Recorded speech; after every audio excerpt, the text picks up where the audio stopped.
मला संधी द्याल काय? कर्णाने सर्वांना विचारले.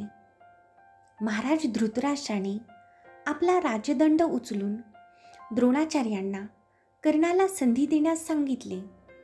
गुडघे टेकून कर्णाने पितामह भीष्म, धृतराष्ट्र आणि इतर सर्व मान्यवरांना वंदन केले. क्षणात कर्ण चौथऱ्यावरून उडी मारून खाली उतरला आणि अश्वारोहणाच्या पटांगणात आला.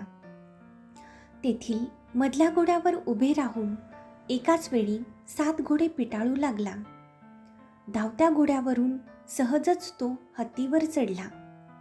दोन्ही सुळ्यांवर आपले 2 पाय ठेवून उभा राहिला आणि त्या प्रचंड अशा प्राण्याला हातामध्ये अंकुश नसताना हवा तसा खेळवू लागला. नंतर चक्राच्या आखाड्यात भव्य चक्र थाळीसारखं फिरवून उंच उडवून परत हाताच्या करंगळीवर तोलून धरलं. त्यानंतर खड्गाच्या आखाड्यात देखील त्याने उत्तम प्रदर्शन केले. भाल्यांच्या आखाड्यातही 5 वेगवेगळे भाले एकाच वेळी लीलया लक्षामध्ये अचूकपणे मारले. कर्णाने मल्लांच्या आखाड्यातही खूप चांगला बाहुकंटक डाव टाकला. धनुर्विद्येतही त्याने अनेक पराक्रम दाखविले. आता राहिला शेवटचा हात, आवाजाचा लक्ष्यभेद. एक सूचीबाण हातात घेऊन त्याने धनुष्याला लावला. त्याच्या डोळ्यावर वस्त्र बांधले होते. त्याच्या मागे एक कुत्रा बांधला होता. सैनिकांनी त्या कुत्र्याला डिवचल्यानंतर, तो भुंकल्यानंतर कर्णाला न पाहता कुत्र्याच्या तोंडामध्ये त्याला इजा न होता सूचीबाण सोडायचा होता. सगळीकडे स्मशान शांतता पसरली.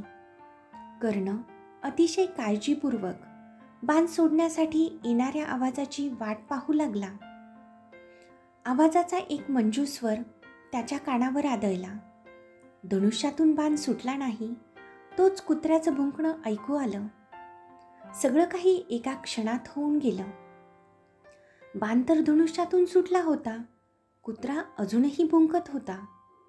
कर्ण व्यथित झाला. माझा लक्ष्यभेद चुकला होता तर. सगळीकडे घोषणांचा पाऊस पडू लागला. पांडुपुत्र अर्जुनाचा विजय असो. असंख्य प्रश्न कर्णाच्या मनात चमकू लागले. आवाजाचा लक्ष्यभेद चुकला कसा? तो मंजूळ आवाज कसला? माझा बाण गेला कुठे?